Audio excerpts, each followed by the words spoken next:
चुनावी हार को कई बड़े नेता अब पचा नहीं पा रहे हैं। वो इसके लिए लगातार एक बड़े नेता को टारगेट कर रहे हैं। उनकी मनमानी ने पार्टी में गुटबाजी को बढ़ावा दिया, जिस कारण हार का सामना करना पड़ा। ऐसे ही कई नेताओं के बयान, अब कार्यकर्ताओं के बयान अब सामने आ रहे हैं। बिना संगठन के ज्यादातर नेता कार्यकर्ता पार्टी की जिम्मेदारी लेने से बचते रहे और टिकट की लाइन में लगे रहे। नतीजा ये रहा कि पार्टी की हवा होने के बावजूद जीत हाथ नहीं लग पाई।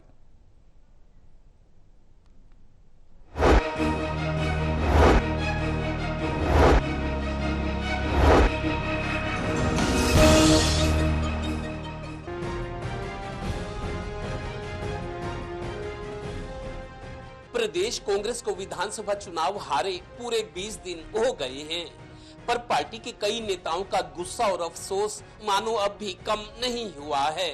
अब पार्टी के दो बड़े नेताओं के बयान जाहिर कर रहे हैं कि गुटबाजी के कारण ही 10 साल से पार्टी का संगठन नहीं बन सका। संगठन नहीं था, इसीलिए पार्टी जबरदस्त हवा होने के बावजूद विधानसभा चुनाव हार गई। पार्टी के वरिष्ठ नेता और इनेलो सरकार में गृह और वित्त मंत्री रह चुके प्रोफेसर संपत सिंह के इस दर्द को समझा जा सकता है। गुस्सा उनका है, जायज है कि 10 साल से हम बीजेपी पिसते रहे। किसान पिसता रहा, युवा पिसता रहा, महिलाएं पिसती रही, अति पिछड़ा रहा, कर्मचारी पिछड़ते रहे, सरपंचों तक को अंदर कर दिया था, छोटे छोटे कर्मचारियों को लाठियां प्रचार किए गई थी। तो इस तरह से पिसते गए थे और ये मुद्दे थे। आज वो मुद्दे यूं की यूं खड़े हैं, लेकिन कोई हल नहीं है, क्योंकि बीजेपी पार्टी फिर सरकार आ गई। मैं तो ये कहता हूं कि इन्होंने जो समझदारी दिखाई है, हमें भी कुछ सोचना चाहिए था। बीजेपी के वरिष्ठ नेता और कैबिनेट मंत्री अनिल विज की तरह बेखौफ होकर अपनी बात कहने वाले चौधरी बीरेंद्र सिंह अपने बेटे की मामूली वोटों से हार के कारण दुखी ही नहीं, उन्हें इस बात का भी मलाल है कि पार्टी की हवा और फेवरेट होने के बावजूद जीत हाथ से फिसल गई। वो हार की वजह संगठन ना होने के कारण पनपी गुटबाजी को मान रहे हैं।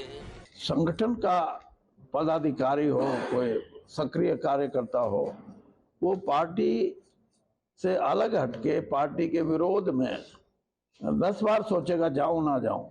लेकिन जब संगठन नहीं, आप सिर्फ यही सोचते हो कि मैं तो कार्यकर्ता हूं। कार्यकर्ता किस बात के कि टिकट चाहिए कांग्रेस की, टिकट मिल जाए तो आप कार्यकर्ता हो और ना मिले तो फिर आपका कांग्रेस के कार्यशैली से या कांग्रेस के जो भी अनुशासन है उससे कोई ताल्लुक नहीं। यही क्यों पार्टी की हार का गम कुमारी सैलजा की आवाज और अंदाज में भी झलक रहा है। पानीपत में टोटल न्यूज से खास बातचीत में कुमारी सैलजा ने एक सवाल के जवाब में स्वीकार किया कि हाँ ऐसा है। दूसरों को सबक मिला तो कुमारी सैलजा को भी कोई सबक मिला, कहाँ चूक हुई है? सबको मिला है और हम सभी इस पर मंथन कर रहे हैं कि कहाँ क्या चूक रही और आगे के लिए वो चूक ना हो। यानी इस हार को ना पचा पा रहे प्रदेश के वरिष्ठ कांग्रेस नेता मानते हैं कि जीत हाथ से ऐसे फिसल गई मानो इसका किसी को एहसास ही नहीं था। अब कारण सबक, नसीहत और बीती ताही बिसारी दे आगे की सुधले वाली स्थिति है। बकौल प्रोफेसर संपत सिंह, प्रदेश में कांग्रेस की जैसी हवा इस बार थी पहले कभी नहीं थी। अफसोस, यानी हार पर मंथन और गुस्सा दोनों साथ साथ चल रहे हैं। Haryana bureau, total news.